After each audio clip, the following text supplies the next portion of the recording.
ഫ്ളാറ്റിന് തീപിടിച്ചപ്പോൾ വിഷപ്പുക ശ്വസിച്ച് മരിച്ചുവെന്നായിരുന്നു പ്രാഥമിക നിഗമനം.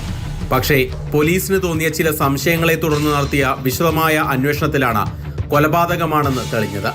കൊല്ലപ്പെട്ട ഷർമിളയുടെ ഫോൺ പരിശോധിച്ചതിലൂടെ സംശയമുന അയൽവാസിയായ കർണൽ ഖുറായിയിലേക്ക് എത്തി.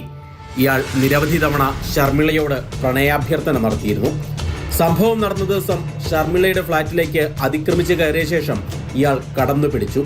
എതിർത്തതോടെ തലയിണ ഉപയോഗിച്ച് ശ്വാസം മുട്ടിച്ച് കൊലപ്പെടുത്തി. തെളിവ് നശിപ്പിക്കാൻ വേണ്ടിയാണ് ഫ്ളാറ്റിന് തീയിട്ടത്. 18കാരനായ പ്രതി വിദ്യാർത്ഥിയാണ്. സംഭവം നടന്ന 6 ദിവസത്തിനു ശേഷമാണ് പ്രതി പിടിയിലാകുന്നത്. ബംഗളൂരുവിൽ സോഫ്റ്റ്വെയർ എഞ്ചിനീയറായി ജോലി ചെയ്തു വരികയായിരുന്നു കൊല്ലപ്പെട്ട ഷർമിള.